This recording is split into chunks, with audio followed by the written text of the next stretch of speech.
नमस्कार, मैं शिवांशी त्रिपाठी और आप देख रहे हैं जन एक्सप्रेस। संसद का मॉनसून सत्र शुरू होने में अभी कुछ ही घंटे बाकी हैं, लेकिन उससे पहले ही देश की राजधानी का पारा चढ़ चुका है। संसद के भीतर बहस शुरू होने से पहले संसद भवन के बाहर ही सियासी टकराव देखने को मिला। वजह बनी तृणमूल कांग्रेस के बागी सांसदों की नई पार्टी एनसीपीआई। सवाल यह है कि जब इस नई पार्टी को अभी तक लोकसभा अध्यक्ष की आधिकारिक मान्यता नहीं मिली, जब इन सांसदों की सदस्यता को लेकर अयोग्य याचिकाएं अभी भी लंबित हैं, तो आखिर उन्हें सर्वदलीय बैठक में किस आधार पर बुलाया गया? इसी सवाल पर पूरा विपक्ष बैठक से वॉकआउट कर गया। अब संसद का मॉनसून सत्र शुरू होने से पहले ही सत्ता और विपक्ष आमने सामने हैं। आखिर पूरा मामला क्या है, विवाद क्यों खड़ा हुआ और इसका संसद की कार्यवाही पर क्या असर पड़ सकता है? आइए विस्तार से समझते हैं। 20 जुलाई से संसद का मॉनसून सत्र शुरू हो रहा है, जो 13 अगस्त तक चलेगा। करीब 4 सप्ताह तक चलने वाले इस सत्र में लोकसभा और राज्यसभा की कुल 19 बैठकें प्रस्तावित है। केंद्रीय संसदीय कार्य मंत्री किरेन रिजिजू ने बताया कि राष्ट्रपति द्रौपदी मुर्मू की मंजूरी के बाद अब ये सत्र बुलाया गया है, जिसमें राष्ट्रीय महत्व के कई मुद्दों पर चर्चा और विधायी कामकाज होगा। परंपरा के अनुसार सत्र शुरू होने से पहले सरकार ने सर्वदलीय बैठक बुलाई, ताकि सदन को सुचारू रूप से चलाने पर सभी दलों से चर्चा हो सके।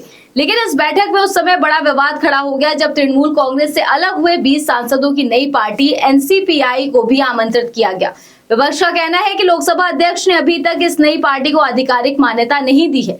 टेबल ऑफिस की सूची में अभी तृणमूल कांग्रेस के सांसदों की संख्या 28 दर्ज है और इन 20 सांसदों के खिलाफ दायर अयोग्यता याचिकाओं पर भी फैसला नहीं हुआ है। ऐसे में बिना संवैधानिक और संसदीय मान्यता के उन्हें सर्वदलीय बैठक में बुलाना संसदीय परंपराओं के खिलाफ है। इसी विरोध में कांग्रेस, समाजवादी पार्टी, डीएमके, झारखंड मुक्ति मोर्चा, आम आदमी पार्टी, नेशनल कॉन्फ्रेंस, वाम दल और शिवसेना यूबीटी समेत पूरे विपक्ष ने सांकेतिक रूप से बैठक से वॉकआउट किया।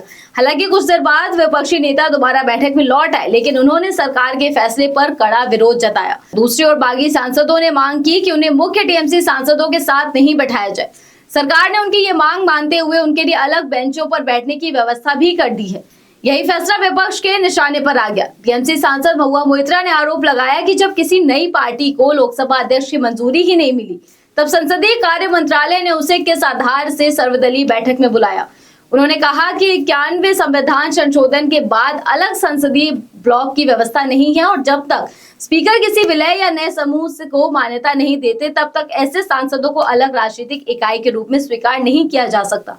विपक्ष का आरोप यह भी है कि सरकार संसदीय नियमों की अनदेखी कर राजनीतिक संदेश देने की कोशिश कर रही है।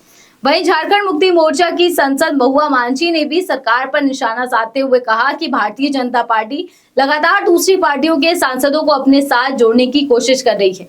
उन्होंने महिला आरक्षण और परिसीमन जैसे मुद्दों पर भी सरकार की मंशा पर सवाल उठाए। अब राजनीतिक विशेषज्ञों का मानना है कि ये विवाद केवल सर्वदलीय बैठक तक सीमित नहीं रहेगा, बल्कि मॉनसून सत्र के दौरान भी इसकी गूंज सुनाई दे सकती है। विपक्ष इस मुद्दे को संसद में जोरदार तरीके से उठाने की तैयारी में है, जबकि सरकार का दावा है कि वो सभी दलों से संवाद बनाए रखना चाहती है। ऐसे में मॉनसून सत्र की शुरुआत से पहले ही टकराव की तस्वीर साफ दिखाई दे रही है।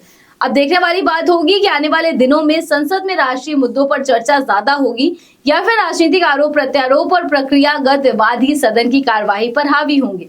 तो संसद का मॉनसून सत्र शुरू होने से पहले ही सियासी तापमान अपने चरम पर पहुंच चुका है। एक तरफ सरकार इसे संवाद और सहयोग की शुरुआत बता रही है, तो दूसरी तरफ विपक्ष इसे संसदीय परंपराओं के उल्लंघन का मामला मान रहा है।